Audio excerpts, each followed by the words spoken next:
Pero di, move! Ayun o, doon pa lang, di ba? Gulat ka, no? Akala mo, hindi kita sasanggay ng malakas.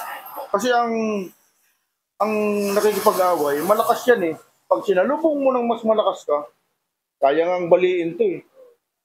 Kayang baliin yan. Malakas yan. Ganun. Masanay kayo. At saka, sabi nga yung dati ha, tinuturo ko sa inyo, huwag niyong gagamitin ipanangga ito. Dapat laging ito. Ito kasing part na to, pag yan tumatama sa muscle, masakit yan. Yung dito wala yan eh. Yung mga nakikita nyo ha, yung mga napapanood nyo, hindi tama yan. Bakit kanya ini-emphasize na dito ang gagamitin mo sa part na to? Kasi tunutulak yan eh, malakas yan eh. Sige, tangga. Kunyari, ayan o. Sige, ayan o. Kasi pag ganyan, ang lakas mo niyan, mahina eh. Hindi mo na i-extend yung kamay mo ng gusto. Dito ulit dito, ayan o.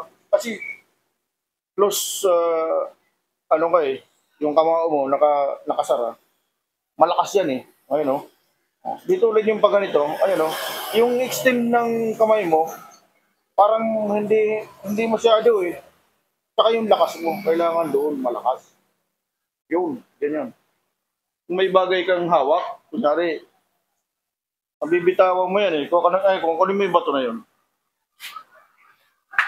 Kunin mo yung bato. Kunyari, mas malaki pa yung bato na yan. Mabibitawan mo yan sa lakas eh. Pagpupukin mo sa, kunyari, pagpupukin mo ulo ko yan. Diba? Malakas yan, pagpupuk kasi yun. Pero di, move! Ayun o, doon pa lang o, di ba? Gulat ka, no? Akala mo, hindi kita sasanggay ng malakas. Doon pa lang eh. Kaya nga, lagi kong sinasabi sa inyo, pag iilag ka, laging ang ulo kasama. Tayo, papasok tayo lagi. Sa modernong pamamaraan ng self-defense, lagi tayong papasok. Para makuha natin yung kalaban natin. Hindi tayo palayo. Wala tayong ano eh. Sa susunod, lalo na yung mahahabang patalim, itak, lagi tayong papasok. Alam mo, iniiwas natin kasi yung katawan natin na maulit. Di balin tamaan ka ng bahagya eh. Na, kunin mong kutsilyo.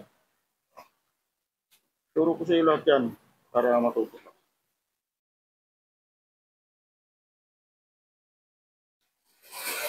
Target mo sa ulo muna yan. Ganyan.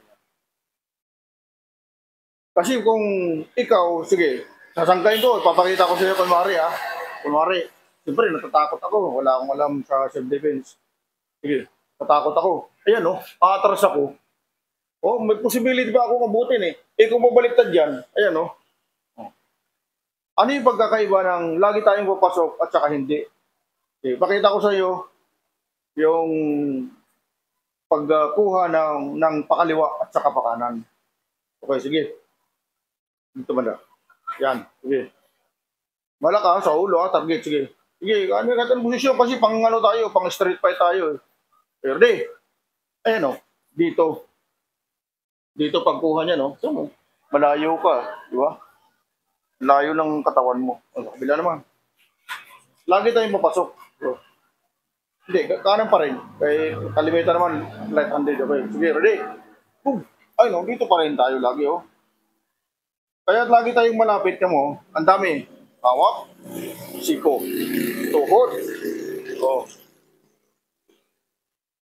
Pinakamabilis. Kailangan mabilis. Kailangan mag-grab mo yung kalaban mo.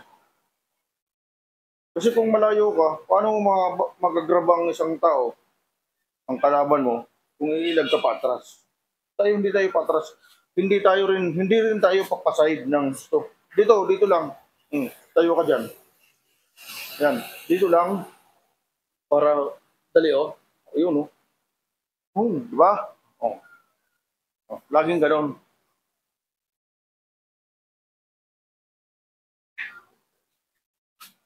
Kahit sa suntok eh. Suntok. Wala, tumatambay ka, biglang lumapit sa'yo, suntok. Ganun pa rin ang gagawin mo pa. Ang suntok, sampal. Ang sa mga kanto-kanto kasi, ganun eh.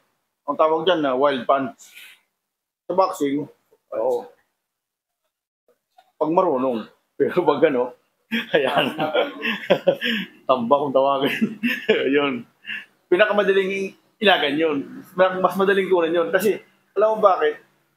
Lahat ng hindi kagaya natin, mahirapan sila. Kasi bilis tayo eh. Mabilis eh.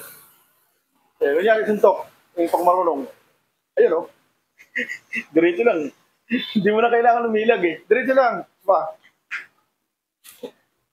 Pum! Diretso lang eh. Kung kunyari lang, hindi ko nasalag. Diretso lang. Eh no, diretso. Pasok. Permi ka papasok. Tiyan mo. Tiyan mo yung distansya natin. Pero laging malapit. Hindi mo mamalaya ng ano yan.